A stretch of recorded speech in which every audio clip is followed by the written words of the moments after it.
MPSC परीक्षेची तयारी करताय, मग भूगोल हा विषय किती महत्त्वाचा आहे हे वेगळं सांगायला नको.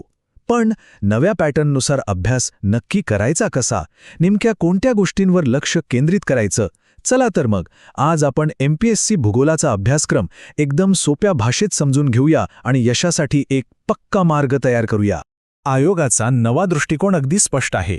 आता भूगोल म्हणजे फक्त नद्या, डोंगर, पठारं पाठ करणं नाहीये, तर महाराष्ट्रासमोरची जी आव्हानं आहेत ना, जसं की पाण्याची समस्या असेल किंवा शहरांची वाढ असेल, ही आव्हानं समजून घेण्यासाठी आणि त्यावर एक प्रशासक म्हणून उपाय शोधण्यासाठी भूगोल हे एक अत्यंत महत्त्वाचं साधन आहे. आणि हाच या नव्या अभ्यासक्रमाचा आत्मा आहे. MPSCच्या पॅटर्नमध्ये जो बदल झालाय तो खूप मोठा आणि महत्त्वाचा आहे. आता सगळं UPSC पॅटर्नवर आधारित आहे. म्हणजे काय, तर आता फक्त फॅक्ट्स माहीत असून चालणार नाही. आता का आणि कसं हे जास्त महत्त्वाचं आहे. तुम्हाला तुमच्या उत्तरांमधून तुमची विश्लेषण करण्याची क्षमता दाखवावी लागेल.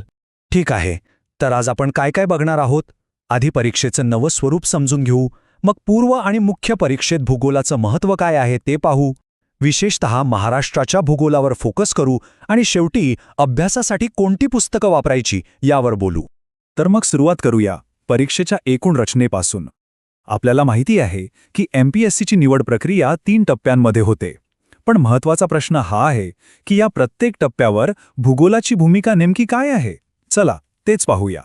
पहिला आणि सर्वात महत्त्वाचा टप्पा म्हणजे पूर्वपरीक्षा. ही एक प्रकारची चाळणी परीक्षा आहे.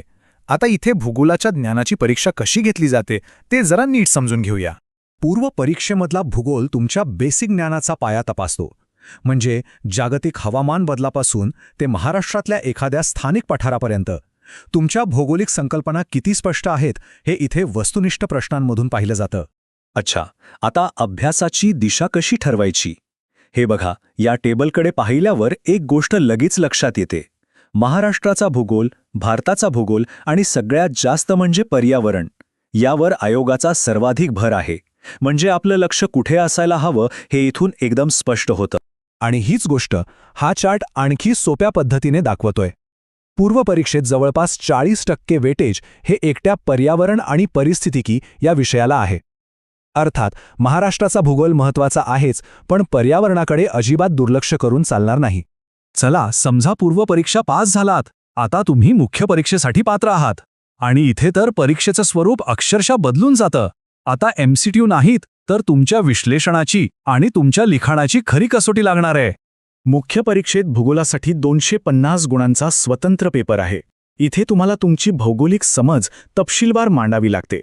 फक्त माहिती असून चालणार नाही, तर त्या माहितीचा वापर करून विश्लेषण करण्याची क्षमता हीच इथे यशाची गुरुकिल्ली आहे. यात एक इंटरेस्टिंग गोष्ट आहे. अभ्यासक्रमात फक्त पारंपरिक भूगोल नाहीये, तर रिमोट सेन्सिंग, GIS आणि GPS सारखा आधुनिक तंत्रज्ञान सुद्धा आहे. यावरून आयोगाला काय अपेक्षित आहे, तर असे अधिकारी जे प्रशासनात तंत्रज्ञानाचा प्रभावीपणे वापर करू शकतील. आता आपण वळूया अभ्यासक्रमाच्या सगळ्यात महत्त्वाच्या भागाकडे, आणि तो म्हणजे महाराष्ट्राचा भूगोल. परीक्षेच्या प्रत्येक टप्प्यावर या भागाला अनमोल महत्त्व आहे. हा आकडा बघा.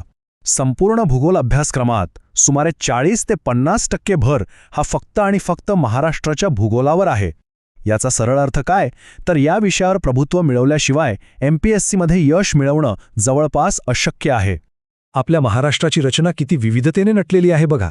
एका बाजूला कोकण किनारपट्टी, मग राज्याचा कणा असलेला सह्याद्री, विस्तीर्ण महाराष्ट्र पठार आणि पूर्वेकडील विदर्भ. या प्रत्येक भागाची स्वतःची अशी वेगळी वैशिष्ट्ये आहेत आणि त्याचा थेट परिणाम तिथल्या शेतीवर, उद्योगांवर आणि प्रशासकीय आव्हानांवर होतो. महाराष्ट्राच्या जीवनवाहिन्या म्हणजे इथल्या नद्या. पूर्वेकडे वाहणाऱ्या गोदावरी आणि कृष्णा नद्यांनी सुपीक खोरी तयार केली आहेत, तर पश्चिमेकडे वाहणाऱ्या तापी पूर्णा नद्या कापसाच्या प्रदेशासाठी महत्त्वाच्या आहेत. याच नद्या राज्याच्या शेतीची आणि उद्योगांची दिशा ठरवतात. ठीक आहे, अभ्यासक्रम तर समजला, काय वाचायचं हे कळालं. पण आता प्रश्न उरतो की हे सगळं वाचायचं कुठून. चला तर मग यशासाठी कोणती पुस्तकं आणि साधनं वापरायची ते पाहूया. अभ्यासाची सुरुवात नेहमी NCERTच्या पुस्तकांमधून करा. एकदा का तुमच्या संकल्पना स्पष्ट झाल्या की मग महाराष्ट्राच्या भूगोलासाठी AB सौदी सरांसारखे संदर्भ पुस्तकं आणि सगळ्यात महत्त्वाचं नकाशा कामासाठी ऑक्सफर्ड ॲटलस वापरणं खूप गरजेचं आहे. ही एक परफेक्ट टप्प्याटप्प्याने अभ्यास करण्याची पद्धत आहे. ही 4 टप्प्यांची रणनीती कायम लक्षात ठेवा. पहिलं, अभ्यासक्रम नीट समजून घ्या. दुसरं, NCERT-मधून संकल्पना पक्क्या करा. तिसरं, मागच्या वर्षांच्या प्रश्नपत्रिका सोडून भरपूर सराव करा. आणि चौथं, नियमित उजळणीसाठी स्वतःच्या शॉर्ट नोट्स तयार करा. खरं सांगायचं तर हीच यशाची गुरुकिल्ली आहे. आणि शेवटी एक गोष्ट नेहमी लक्षात ठेवा, भूगोलाचा अभ्यास फक्त परीक्षा पास करण्यासाठी नाही करायचा, तर आपल्या महाराष्ट्राच्या मातीशी, इथल्या लोकांशी आणि त्यांच्या समस्यांशी जोडले जाऊन एक प्रभावी प्रशासक बनण्याची ही पहिली आणि सर्वात महत्त्वाची पायरी आहे. चला, जाता जाता एका विचार करायला लावणाऱ्या प्रश्नावर थांबूया. एक भावी प्रशासक म्हणून दख्खनच्या पठाराची खडकाळ रचना आणि पाण्याची टंचाई या भौगोलिक गोष्टी समजून घेऊन मराठवाड्यातल्या दुष्काळावर कायमस्वरूपी तोडगा कसा काढता येईल, या प्रश्नाचं उत्तर जेव्हा सापडेल तेव्हा खऱ्या अर्थाने एक प्रभावी प्रशासक घडेल. यावर नक्की विचार करा.